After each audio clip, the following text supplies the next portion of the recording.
amazing. Thank you very much, Annie, for coming. Just very quickly, hello, everyone. Thanks for jumping on and listening to our little conversation that we're going to have today. It's a very interesting one. It's about feeling sick on the plane. So how many of you have felt sick before on the plane? Me, I definitely do. Every now and then, I do feel sick. I feel lethargic. Just one story that I had when it was once when I was on the plane and it was landing and I felt so sick to the point where I was about to throw up. And I had a friend sitting next to me and she wouldn't stop talking to me. And I thought at that point, I went, oh my gosh, will you stop talking to me or not? I might just throw up on you. And that's all I could concentrate on at that point. But that's my little story about planes. And, I've learned so much more about, why we feel tired, why we feel lethargic when we are on the plane. And this brings me to introducing you to Annie. So how did I meet Annie? I met Annie through her mom, Diane, which I met through a coffee morning catch-up. And then we started chatting, and that's how I then met Annie. And Annie has a very interesting story and an interesting background. She was previously a nurse, and now she is a regenerative health coach. And she has some very interesting stories about planes and feeling really sick on the plane. But I'll not tell the story. I'll let Annie do the storytelling there. Oh, thanks, Sharon. I appreciate you having me, and I'm looking forward to our little chat. Yes, it's funny because as you were sharing that little story of yours on a plane, I actually remembered a trip I'd taken to Brisbane in 2023. And, a trip to Brisbane from Melbourne is only like 2 hours on a plane, if that. Mm-hmm. But I came off that plane and I needed a day to recover. So my guests who were receiving me at the airport came and they were like, so where do you want to go? And I'm like, actually, could we just go somewhere where I can lie down? Because I felt really weak. I felt like I was going to throw up. And I also had a condition where my heart rate would spike. And so it was, my heart was rattling away in there inside my chest as well for that one. But then later in it was August of 2023, I took my first trip overseas to America, and my flight was from Melbourne to San Francisco, and I was doing okay halfway through the flight, and then suddenly 7.5 hours into the flight, I began to feel really sick. And I had been wearing something that had supported my my homeostasis, for want of a better word, until that point where I'd taken them off, and then started to feel curly. And then the airline had paged passengers who, with medical background, medical training, to attend to me. I'd become so unwell. And then in the end, they emergency landed the plane for me in San Francisco and had paramedics waiting for me to take me off to hospital. So not necessarily good. Not quite the way you want to land. No, but I tell you what, it got me past customs in flying colours. So probably the fastest you've ever had. Yeah, literally. Someone was like, Annie, where's your passport? And I was like, it's in my backpack. And so they pulled it out and they're like, yep, you're good, take her. So yeah. But no, you go. No, and what was I know you had some things on you so that it helps you regulate, I guess, your body and your blood circulation and everything like that when you're on the plane, right? Mm-hmm. And we were just talking the other day about the kind of EMF radiation that is on a plane and how it actually affects one when you are on the plane. And that's why, in the past, I never actually thought about it until obviously when I dwelt, deeper into electromagnetic radiation. And, I attended a seminar and someone was saying to me, was saying in the seminar, do you know, like on the planes, can you imagine? Because we were talking about things like TV screens and, all sorts of electrical devices. And Then he went on saying how, on the plane, each and every one of us have a TV screen in front of us. Can you just imagine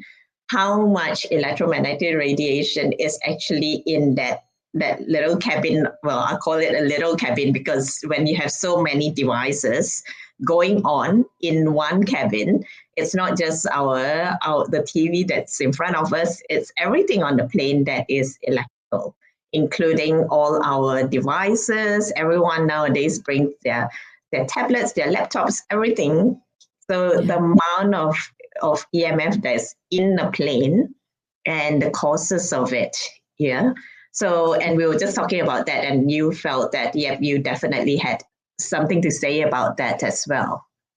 Yeah, so I wear I didn't have silver lined clothing when I'd taken that trip. I'd lent my EMF mentor, and so since I now wear a silver lined snood like around because our thyroid absorbs a lot of the radiation. So if people have got their thyroids out of whack, then I would consider getting one of these. One of that.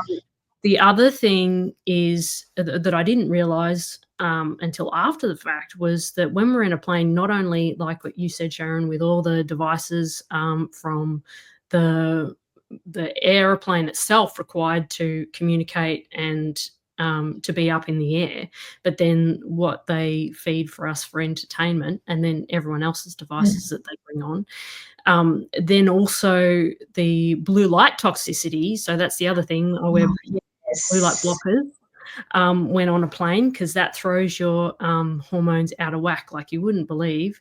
And then something else called cosmic radiation, which makes sense when you're up at a high altitude, closer to the ionosphere and whatever, and so there's a lot of radiation that comes from that. So not only the pinging of all the devices on the inside of the plane, then you've got from the outside of the plane, and then you've got the light factor as well, which is not just for our eyes but also for our skin. So for some people who have electromagnetic sensitivity like I do, and I think maybe you do too, Sharon, we notice it more, whereas not everyone would be like, oh, what's wrong with you? It's fine, just suck it up. One of the other things, though, too, that you can do when you get on a plane is actually wear yellow clothing, because frequency is on a spectrum where light and sound are. And so yellow blocks EMF from, protecting our organs. So if you wear a yellow T-shirt when you're on the plane, then that'll help mitigate some of it. Yeah. Absolutely. It's crazy actually when you think of it. And another person was saying to me, can you imagine, like for us, we've got all these devices, right? Imagine the pilots that is in front of the whole dashboard. Like I and for a fact that I constantly talk about cars, and whether it's petrol car, it's EV car, and I've done testing before with the radiation tester that I have, and it is like always beeping like crazy. Unfortunately, obviously nowadays after 9/11, no one can ever go into the cockpit. But can you imagine if you had one of these devices actually test out what it would be in those cockpit? It's crazy.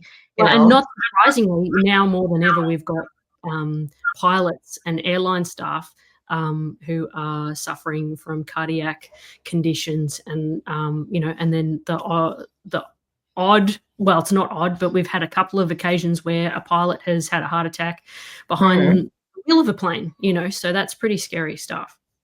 Definitely.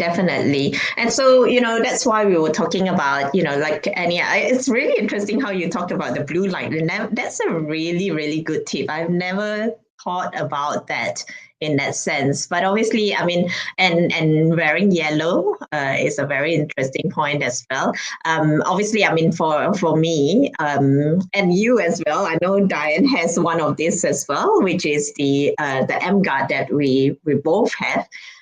Which we spoke about, actually I spoke to Diane about the M guard, and the M guard is basically an electromagnetic radiation guard. That's why it's called the M guard, right? And it basically covers 8 meters in diameter. And I've known many people who take it onto the plane, and they plug it in because it uses a USB pod, and you just basically plug it in and it protects you. And many who have used it have always said that, they don't feel lethargic, they're not tired, they don't feel the back aches and things like that after they have, when they've got the M gun. So that is another thing that, other than, your wearing yellow or, having the blue light glasses and, having the protective neck. What do you call it again? It's like a snood. It's like a snood. It's a buff. It's just a circular scarf that goes around my neck. I also wear a silver singlet. Yeah. I think that's many things. And even before you get on the plane, Sharon, because once you step into an airport or on the curb of an airport, you're exposed to. I think some airports are running up to 8G now in frequency, 8th generation frequency, and so I opt always to be pat down as opposed to going through the scanner, because that also emits a higher level of frequency. So, and then it's not just people who are electromagnetic sensitive who feel this. So that if you did a live blood analysis of someone who got on before they got on a plane for air travel and then after, you would see that their red blood cells would stack. I think the condition's called Goulard. But so it's a physiological effect that it has on our bodies being stagnant, being exposed to recycled air, and then all these electromagnetic frequencies, and then blue light the entire trip. It's not ideal, especially for long trips anyway. Definitely. And that's why every time I always encourage everyone. I mean, for me, yes, when I fly, I must say I haven't actually taken my M Guard up on the plane. I am heading out to Gold Coast this next month, and I thought, okay, I'm going to have to bring it along with me because I would definitely want to feel what the effects are, because I know for a fact that when I use it in the car, and I've always said it to everyone that, look, bring it along with you in the car because it's light, it's easy, it's almost like a modem size, and you take it along. And not only you got yourself, you're on the plane, you're guarding everyone in that 8 meters of diameter sitting around you as well. So how amazing would that be, right? Everyone else. I definitely have to do that on my next flight. The other thing that people can do too, if they aren't able to take their M Guard with them on their plane, or have anything like that, is actually as soon as you land and the next available moment you can, take your shoes and socks off and get grounded in the grass. It quickly helps regulate your circadian biology, especially if you travel time zones and you're at risk of getting jet lag. I didn't experience any jet lag the last 2 times I went to America because I grounded as well when I got off the plane. I will have to try all that. It's really good tips. I don't think I feel that, when we talk about EMF radiation and things like that, it's not one or the other, it becomes, everyone actually should practice to make sure that you become more aware and actually make things like that, everything that you've said, or, if you don't have an M Guard, there's so many things that Annie has just mentioned, whether you're grounding, you're wearing some protective gear, or you even wearing yellow. I'm sure every one of us have something yellow, and blue light glasses are like, we can get it so easily. So I think it's something that we all just need to be more aware of, and, that people just need to stop thinking that, it doesn't affect us, because studies have shown that it does affect us. There's a difference between when it first came out, in whatever, when all the technologies were coming out in the late 1999, 2000 was when, all these devices started coming out. But between that time and now, the amount of equipment and technology and Wi-Fi stuff that we have has just more than tripled, so many times more than what they have always said was a safe amount. So, I mean, go guess there. It's no different from when, I say to people, when they talk about smoking, in the 50s and 60s, it was so cool to smoke, right? Yet, and it was on all sorts of, it was on television, it was on all sorts of media, and was the coolest thing. But then today is such a different scenario. So, and I see EMF radiation as something very similar. I mean, if you can learn something from history, then learn from history and go, while you might think that it's not, you will come to realize, why not protect yourself now when you actually have so many different devices, technologies that we can use to actually guard ourselves from it. And like absolutely. you say, if you can, I mean, not all of us can do blood tests, but there has been blood tests done. And, if any of you want to even see any of the experiments that were actually done by proper like doctors and nurses, it actually shows the effect of the blood stacking. And to me, that was quite a easy and simple way to understand it. Why do we feel tired? Why do we feel lethargic? It's because our blood is just not circulating the way it's circulating. And obviously, sometimes, yes, there may be other reasons to it, but definitely I feel very clearly that EMF has a role in it. And for me, the clearest testimony is, even don't talk about flying, just in the car itself, that I can feel it. The first time actually that I ever tested it in a confined environment was actually going down to see Diane and Annie. I thought, okay, because you guys live about an hour away from me, and I thought, okay, I'm bringing it with me this time. And I drove down to your place, and I thought, yes, there is something different, and I couldn't pinpoint at that time what it was. And when I went back, I used it again, and I thought, I know what it is. I don't feel as tired, or I don't feel my muscles tensing up. And I thought, that it is. That's the testimony that, when you have it or when you don't have it on. And that's the testimony of that. Look, EMF is real. It is there. And that just to, even whether you believe it totally, don't believe, there's no harm taking precautions. No, absolutely. But I mean, if people are really that skeptical and they want to find out, they can just go and have a look at something like go and read The Invisible Rainbow. This book, this thick book, is an account of the correlation in history of the rise of certain conditions, diseases, viruses in rise with technology. So, and resources to go and quantify the risk. But even we've never been as highly technically exposed as we have been in recent years, and it's only going to get bigger, especially with electronic vehicles and all that sort of stuff. It's only going through. So, but I mean, how many people have a DVT after traveling on a plane, and doctors would put it down to a pre-existing condition, but it's like, well, what are the conditions in that environment that cause you to have the DVT? Sure, you're sedentary, but not everyone has, not everyone develops a clot when they've been on a plane. And like we said, the red blood cells stacking on each other. It's definitely something to keep an eye out for. But I like that you mentioned about that. Oh my gosh, that's actually true too. Is in hospitals.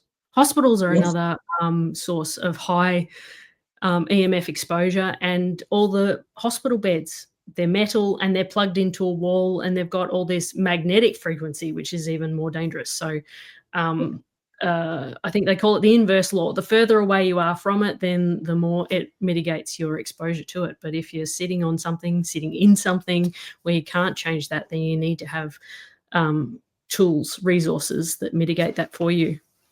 100%. Actually, it's a good one. We will definitely have another conversation about hospitals, actually, Annie, now that you mentioned. But we wanted to keep this short so that it's not too long, and for you to, take what you have. We've given you lots of tips as to, and how you can actually protect yourself from EMF, and also educate yourself a little bit more from EMF, like whether it's reading the book that Annie has talked about, or just doing little things, starting with little, even if you started with the smallest thing of grounding.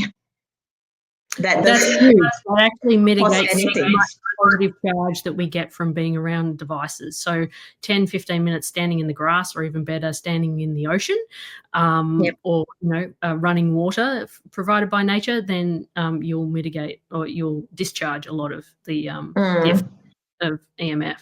But I mean, even feel free, Sharon, to even share around my free little checklist that I've given for people to do. Yeah, we'll do, definitely. Yes. So if any of you are interested, Annie has come up with a checklist, and thank you so much, Annie, for sharing. And if you want to know more about, and you want to get a copy of the checklist, just drop EMF at the bottom after this, when I've put this out on our platforms. Just drop the word EMF and we will definitely send you, whether it's to Annie or myself, we'll send you the checklist. And if you've got any questions on EMF, Annie has actually written a book about, how she mitigates herself out of, the many pains and all sorts of illnesses that she had, in the past couple of years, and how she mitigated it from just taking medications after medications after medications, which, and not to mention all the various different injections that we've been asked to take and things like that. So she has a book, and again, I will drop the book link in our post as well, so that if you're interested, definitely click on the link and get a copy of the book. I have high regards for Annie, especially, anyone from the medical side that, and Annie has been a nurse, she's seen it and she understands it as well. And so to me, that's for me, I'm understanding things as a layperson, but she's understanding things from a medical side of things. So, and we really need to open our eyes a little bit more and realize that there is more, that we need to really take care of ourselves. But definitely we will have another session on hospitals, because that is very true, because someone else actually spoke to me about hospitals and stuff, and you are so right in terms of the beds. Like, I actually never thought about that. Like, it's all, it wasn't until someone said it to me, I was like, oh no, crap. Oh, yes. Yeah. It's actually no different from the grounding. So when I was in Singapore, a friend of mine bought, she lives in an apartment, and she brought back a mat that's supposed to be a grounding mat. And I'm thinking, no, you're plugging it into an electric source. Just go downstairs to the garden downstairs and stand there, because I don't think the mat is going to do you, it might do you good in some parts, but it's doing a lot of negative effects to you as well. But that's for another day of conversation. Thank you so much, Annie, for coming on and having this conversation. We'll definitely have a few more conversations like that. And if any of you want to know more about EMF, of whether it's MGuard or anything that's related to EMF, just drop us a message and we will definitely get back to you. Thank you. Bye. Thanks, Sharon.